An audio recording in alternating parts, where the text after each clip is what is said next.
ओम शांति। मेरे प्यारे सभी पानीपत सब जोन के सभी भाई बहनों को विशेष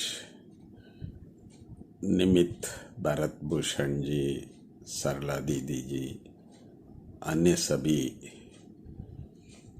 विशेष बाबा के डिजिटल सेवा में सेवा कर रहे हैं, उन सबको बहुत बहुत मधुबन से, शांतिवन से याद, प्यार एवं एवर सक्सेसफुल की शुभकामनाएं।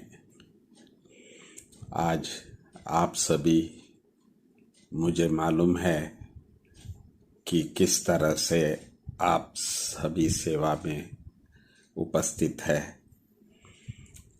बाबा ने स्थूल में होते हुए भी हम सबको डॉट में कर दिया है, बिंदु स्वरूप में कर दिए हैं। तो किसी भी प्रकार के हद के बंधनों से मुक्त करके बेहद सेवा में हम सबको बाबा ने बुला लिया है। मुझे याद है जब मैं ज्ञान में आया था तो पहले पहले जिनके दर्शन किए, जो उनकी अवस्था उस समय पर हमने देखा, इस दुनिया के किसी भी संत महात्माओं के जैसा नहीं, बल्कि ऐसा लग रहा था कि ये कोई और है, किसी और देश से आए हुए हैं।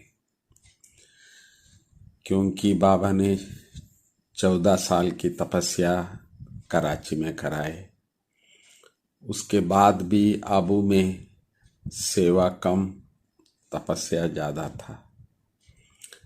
1969 तक भी जैसे ब्रह्मा बाबा, शिव बाबा, जिनको हम बाप दादा कहते हैं, तो वो तपस्या का जो वातावरण है वो एक और था। हर एक को एक फरिश्ते के रूप में हम देखते थे। मैं इतना प्रभावित हो चुका था कि जिसको हम निश्चय कहते हैं, वो निश्चय मुझे ज्ञान से कम, बल्कि जिन्हों द्वारा बाबा ने संदेश विश्व में पहुंचाया, उनकी दर्शन मात्र से, उनकी दृष्टि मात्र से हम सब प्रभावित हो रहे थे। तो अभी भी हम ये कहते हैं कि बाबा की प्रत्यक्षता कब होगी? जब बच्चों की प्रत्यक्षता होगी। तो हम बच्चे आए उन बच्चों को देख करके। इसके बाद मैंने कहा, जब स्वयं भगवान आबू में आए हैं तो मैं आबू जाना चाहता हूँ। केवल 3 दिन का बच्चा था। तो मैंने कहा, तो उन्होंने फिर भी मुझे समझाया कि आपको थोड़ा दिन और इंतज़ार करना होगा, बाबा आपको बुलाएगा। सचमुच 3 मास के अंदर बाबा ने परमिशन दी और मैं आबू पहुंच गया था। मुझे रेलवे स्टेशन में ही और साक्षात्कार हुआ इन्हीं फरिश्तों का। बूढ़ी दादी रिसीव करने आई थी, वो भी ऐसे ही लग रही थी जैसे किसी और दुनिया से यहाँ आई हुई है। माउंट पहुँचने के बाद तो क्या कहे, जहाँ देखिए वहाँ फरिश्ते ही फरिश्ते हैं। ऐसी क्या थी जो हमको वो अनुभव होता था? तो वो एक ही थी, एक रस अवस्था का, जिसको भी देखो उनके मुस्कुराहट,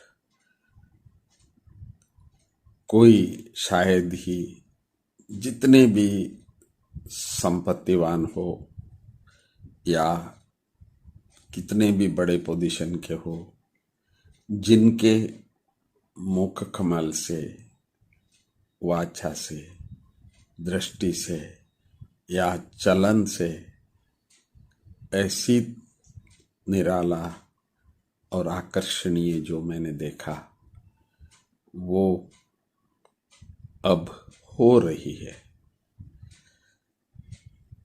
मैं इसीलिए आपको बता रहा हूं कि आज तक हमको याद है तो उन्हों की वो नज़र, जिसको हम उस समय पर कहते थे, हम ज़्यादा सुनना नहीं चाहते थे किसी से, दृष्टि लेने में ही आनंद अधिक आता था। आज ज्ञान जो ज़्यादा सुनाते हैं उसका नाम बाला है, परंतु प्रत्यक्षता जो है वो फिर भी अंत में दृष्टि से ही होना है। क्योंकि हम सब बच्चे जो भी निमित्त बने सारे भारतवर्ष से, जिनको भी आज आप महारथी कहते हैं या सीनियर्स कहते हैं, हम सबका जो अनुभव है वो केवल दृष्टि से ही हुआ था। मुझे याद है कि अव्यक्त बाबा का भी जब तन स्वस्थ नहीं था तो हम बच्चे फिर भी कहते थे कि बाबा बस नजर मिला दो। मुरली की हम आशा नहीं रखते हैं, क्योंकि बाबा ने इतना अव्यक्त मुरली सुना लिए है 50 साल। तो इसीलिए अव्यक्त बाबा ने भी एक बार कहा था, तो मैं सब बच्चों को ज्ञान के लिए 100 से भी ज्यादा मार्क्स दे सकता हूं। संपूर्ण पास बाबा ने कराया था। बाकी शब्दों से दूर साइलेंस पावर से, दृष्टि से विश्व को आकर्षित करने का समय अब आ गया है। बहुत सुन लिया, जैसे आजकल कोरोना चल रहा है, उसके बारे में इतना सुन चुके हैं लोग, उसके नाम से भी अभी कोई सुनने के लिए तैयार नहीं है। बच्चे से बच्चा भी कहेगा कि नहीं। तो फिर क्या चाहिए? तो लोगों को नॉर्मल, जिस तरह से एक सुखी स्वस्थ है उनको देखना चाहते हैं। तो वही बात मैं भी इस समय पर देख रहा हूं।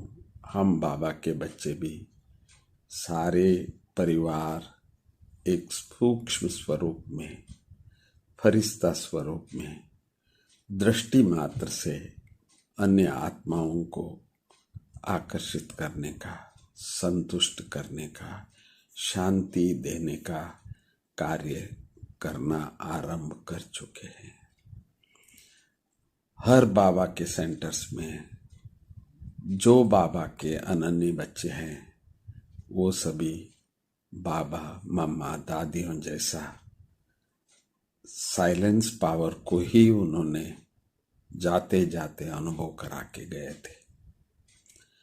नहीं तो भाषण आज भी, चाहे साकार बाबा का, मम्मा का, अव्यक्त बाबा का, आज भी आकर्षण करती है।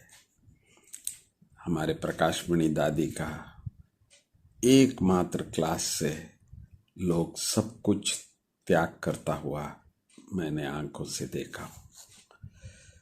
तो वो शक्ति हमारे दादियों में मम्मा में और बाबा में देखा था। ये यज्ञ की हिस्ट्री में हर एक का अनुभव यही है। जिसने भी बाबा को, मम्मा को, दादियों को पहली बार देखा तो उनके मुख से मेरा बाबा, मेरी मम्मा, मेरी दादी, ये हमने सुना, देखा और एक बार वो बन जाते हैं और अंत तक वो लोग बाबा, मम्मा और दादी के थे। तो इसीलिए हमारा अनुभव यही है कि फॉलो फादर मदर। कभी कभी बाबा कहते थे टीचर्स का भी फॉलो करना है। टीचर वही है जो बोलने वाला नहीं, चलने वाला। हर एक देखते हैं, जैसे बच्चे को कहते हैं कॉपी कैट, उससे देखता रहता है सबको और उसको कॉपी करता है।